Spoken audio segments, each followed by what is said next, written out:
Hello everyone and welcome to another nice game from the GRENKE Chess Classic 2019 tournament. It's a game from round 7. World Champion Magnus Carlsen faces his old rival Levon Aronian, and we don't have any nice footage or photos from this round as the game ended rather quickly, but we will be showing more games from this round, and then we're gonna check out if we do have some nice footage from the GRENKE Chess Classic video team, and check out the standings as well. But I did prepare so we have something in their previous encounters. As you can see, Magnus Carlsen beat Levon Aronian 16-7 with 35 draws. So they've played a lot of times against each other. Carlsen won more than twice as many games against Levon. So an excellent opportunity for Levon to at least lower the difference. And also we can check out, including rapid and or exhibition games, Magnus Carlsen beat Levon Aronian 30-20 with 57 draws. So it's the difference is less in faster time controls, but in classical, Carlsen does have the upper hand. So it's interesting how Levon will deal with this with the black pieces. So let's check it out. Carlsen has the white pieces and he opens with d4. And, well, by now you already know what this means. We have c4, e6, knight to f3, and d5. If you are following games on this channel from any modern championship and, Capablanca saga, then I'm sure you all are masters of the Queen's Gambit decline by now. Knight to c3, and here we have d captures on c4, waiting before capturing. We have e4 by Carlsen, as the center is now his for the taking, and b4. We have bishop to g5 and c5. Now, this is a well-known line that has been played many times. Bishop captures on c4, c captures d, knight captures on d4, and now bishop captures on c3. Pawn captures on c3, and now queen to a5. And we can say that it is as of this moment that the game really begins. This position happened a lot of times, and it's available in the database in approximately 600 or more games. And a lot of moves have been played here. Bishop b5 check has been played here. As you have to be careful, the queen is attacking the bishop on g5. So bishop to b5 check was played here, knight to b5 was played here, blocking the queen's attack to the bishop, and also knight from b5 guards the c3 pawn, and also just bishop captures on f6 was played, allowing queen captures on c3 with check. But here, Carlsen just goes back with the bishop, bishop d2, queen no longer attacks the bishop, bishop guards the c3 pawn, and it's already from move 10 that we have a completely new game on our hands, with Carlsen going the bishop to d2. And now Aronian has to decide what to do here. Does he want to go for this, fancy line, knight captures on e4? Will he grab the pawn and allow queen g4, which then the queen attacks the knight and also goes for the g7 pawn, and then you get knight captures on d2, queen captures on g7, and it's a really crazy position where white should have the upper hand. So Levon isn't interested in this. After bishop to d2, he first castles to safety, and now Carlsen just goes queen e2, develops the queen, guards the e4 pawn. We have e5 attacking Carlsen's knight, knight to b3, pushing the queen back, queen to c7, and now Carlsen just castles. And here, bishop to g4. You might think, but why bishop to g4? I mean, sure, you're baiting f3, but Carlsen even wants to play f3. He wants to strengthen the e4 pawn, but this is Aronian's idea. After f3, he went rook to c8. Now with a double attack against the bishop here, hoping for captures and captures.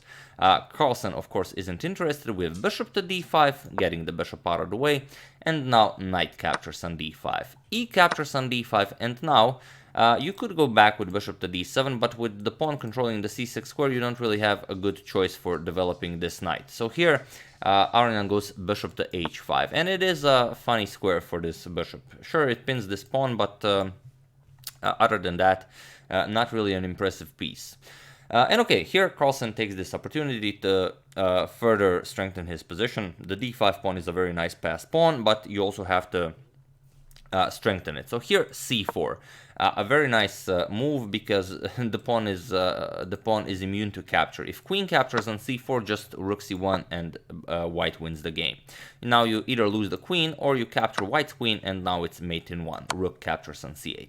So an excellent strengthening move by Carlsen, so you cannot capture it. Knight to d7 is played by Aronian, and now just rook f to c1. In an interview after the game, Carlsen said that he even thought about rook ac1, but he thought that the a rook belongs to the a file, as black might have some counterplay with a5 and a4. So b6 by Levon, we have a4 by Carlsen, and now a5. We have queen to f2, now with ideas of piling up against the b6 pawn. It's a backwards pawn, it's a weak pawn, and it will be the object of attack for the rest of the game. Queen to d6 by Aronian, and now bishop to e3, now with a double attack against this pawn. So far it's protected by the queen and by the knight, but if any of the rooks join the attack, it will be somewhat hard to defend it. Bishop to g6, finally the bishop gets away from this nasty h5 square. Peter Leko, who is an official commentator with Jan Gustafsson on Chess24, mentioned that he's familiar with positions similar to these, where black has this setup, but with this bishop on b7, and this is very nice, but it's really weird with the bishop on h5. But okay, bishop to g6, now the bishop is on a very nice diagonal, and queen back to d2. We have f6 by black, strengthening the e5 pawn, and now queen to b2, again remaneuvering the queen, putting pressure against the b6 pawn. We have rook to c7, now preparing to bring the other rook into the game, and now we have knight to d2, just opening up the queen's attack towards the pawn, and also the knight is now guarding the c4 pawn twice.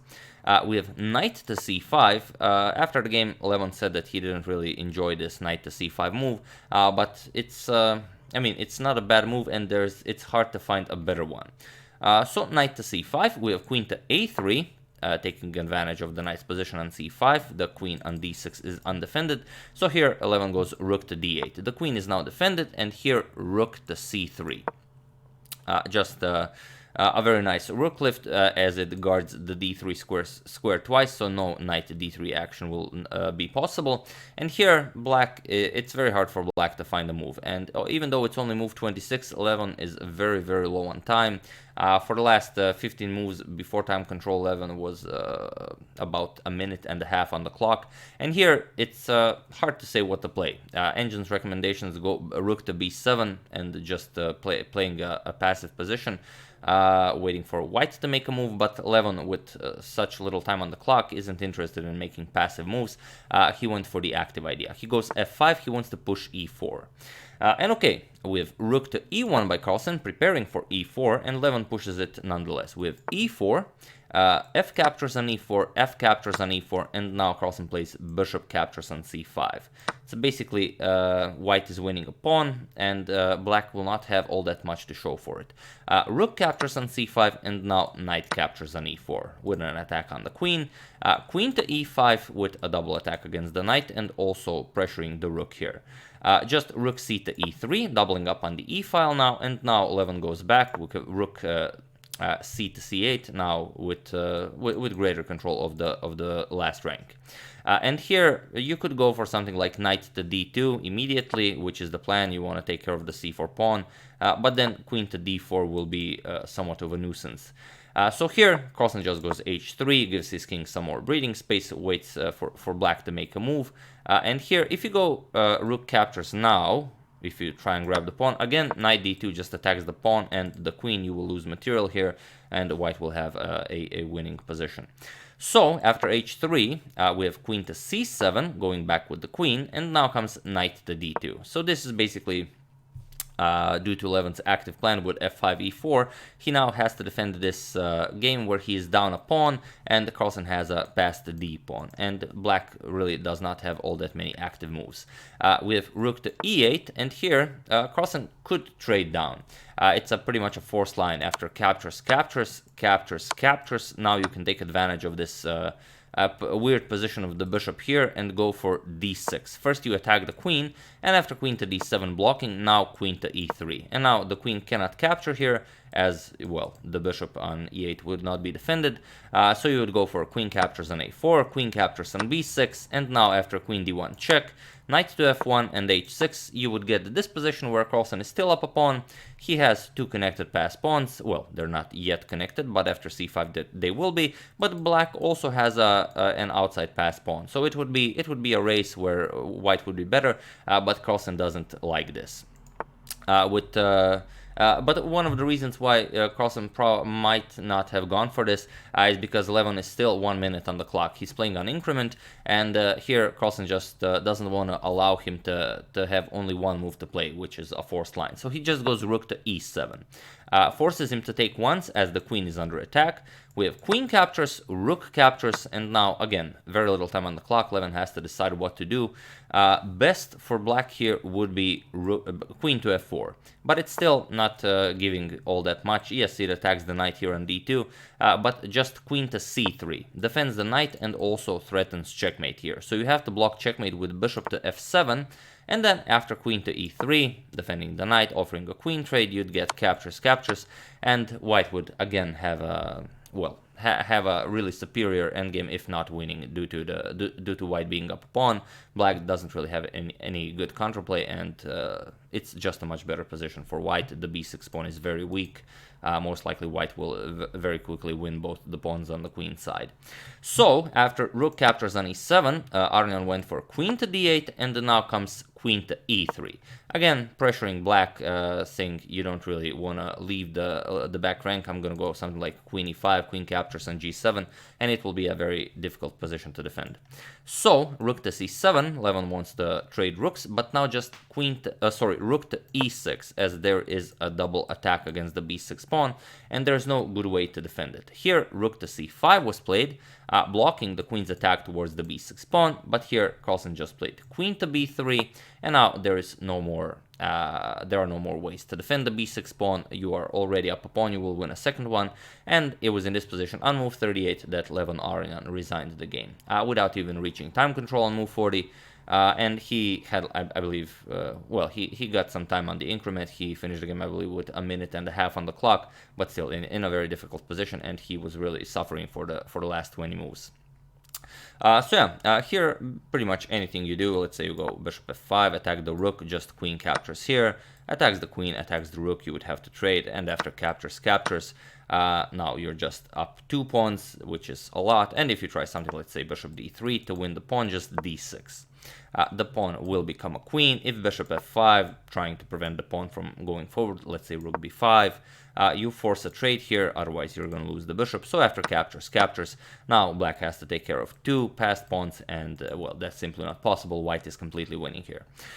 So after this queen to b3, Aronian resigned, and yet another victory for Magnus Carlsen, who is after 7 rounds of this GRENKE Chess Classic 2019 in 5.5 out of 7. We're not going to discuss the other results from the round, as I will definitely be showing another game from this round, and we're going to then check out the standings and perhaps show some nice footage if the GRENKE Chess Classic video team well, compliments us with such footage. But yeah, as usual, you can check in the description. The first 2 links will be either an interview with one of the players. I will always update the links in the description, so you can enjoy more content from the GRENKE Chess Classic video team, and impressions from the previous round will also always be there. So do check that out as well. I would like to thank David Mackey, John Edwardson, Javier Victoria, Lucas Novak, and Harry Potter for your contribution to my channel. Thank you a lot, I really appreciate it. As usual, you can check 2 of my previous videos here. Thank you all for watching, and I will see you soon, hopefully with some more interesting content, continuing this saga, continuing the Chimer saga, continuing the Capablanca saga, and of course checking up on your suggestions as usual.